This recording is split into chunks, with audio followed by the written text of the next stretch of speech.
Yakub Hasibuan menegaskan, kliennya siap hadir di pengadilan dan akan menunjukkan ijazahnya. Kan kami juga baru bertemu langsung dengan Pak Jokowi juga dan beliau menyatakan siap untuk hadir, tentunya untuk merupakan penghormatan beliau dapat menunjukkan ijazahnya di forum yang sangat terhormat ini dan forum yang valid. Di luar sidang perkara Dr. Tifa, sidang pra-peradilan Roy Suryo sudah dimulai sejak hari Senin. Roy mengajukan gugatan pra-peradilan karena menilai penangkapan, penggeledahan, dan penahanannya oleh Polda Metro Jaya akhir Juni lalu tidak sah. Menyatakan bahwa penggeledahan yang dilakukan termohon terhadap rumah kediaman pemohon adalah tidak sah dan melawan hukum oleh karena tidak didasari oleh izin dari Ketua Pengadilan Negeri setempat yang berwenang. Sebaliknya, di sidang sehari berikutnya, Polda Metro Jaya meminta hakim menolak gugatan Roy Suryo dan menyatakan proses penangkapan hingga penggeledahan sah adanya. Untuk penggeledahan, penangkapan dan penahanan terhadap diri pemohon merupakan suatu rangkaian yang sah menurut hukum dan haruslah dinyatakan sah menurut hukum. Sidang perkara pencemaran nama baik Jokowi oleh Dr. Tifa akan kembali dilanjutkan Kamis depan dengan agenda perlawanan dari kuasa hukum terdakwa. Sementara untuk gugatan pra-peradilan Roy Suryo diagendakan sidang pembacaan putusan akhir digelar pada Selasa depan. Proses peradilan Roy dan Dr. Tifa bisa mengakhiri polemik keaslian ijazah yang telah menjadi bola liar di masyarakat lebih dari setahun terakhir.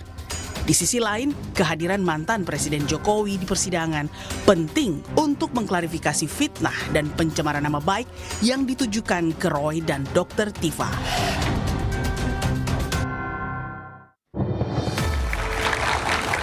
Halo, selamat malam saudara. Bola liar kembali menggelending ke hadapan Anda.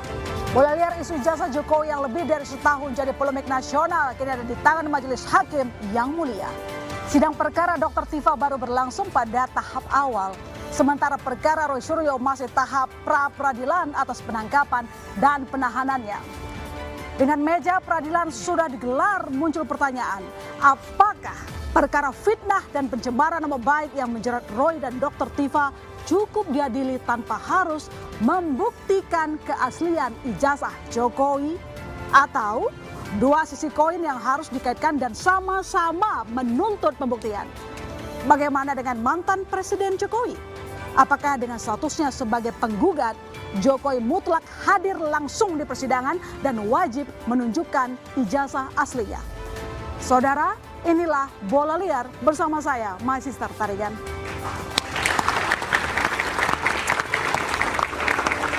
Kita bahas isu ini dengan sejumlah narasumber yang sudah hadir di studio. Saya menyapa Firmanto Laksana, penasihat hukum Jokowi. Halo Bang Firman. Thank you. Thank you. Andi Aswan, Ketua Umum Militan Gibran Nusantara. Bang Andi. Thank you. Arianto Sutadi, penasihat ahli Kapolri. Selamat malam Pak Arianto.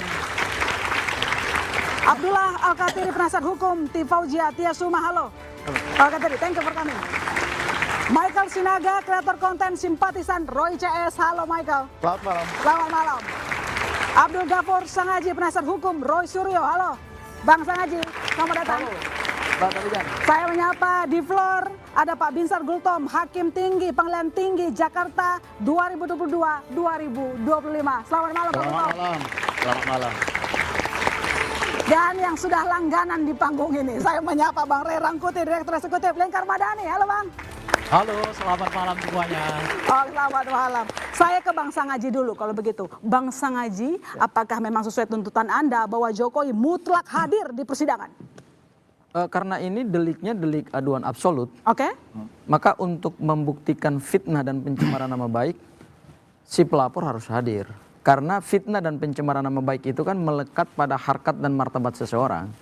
Tidak bisa diwakilkan oleh orang lain. Ya, ini kan bukan delik laporan ya, tapi karena kualifikasi deliknya adalah delik aduan absolut, maka seseorang yang melaporkan peristiwa pidana dan kemudian sudah melahirkan beberapa tersangka dan sudah ada 2 terdakwa yang berkasnya sudah dilimpah ke pengadilan, meskipun untuk Mas Roy masih dalam proses pra-peradilan, maka secara hukum untuk membuktikan fitnah dan pencemaran nama baik itu, seseorang itu harus didengar dong keterangannya. karena tidak bisa diwakilkan oleh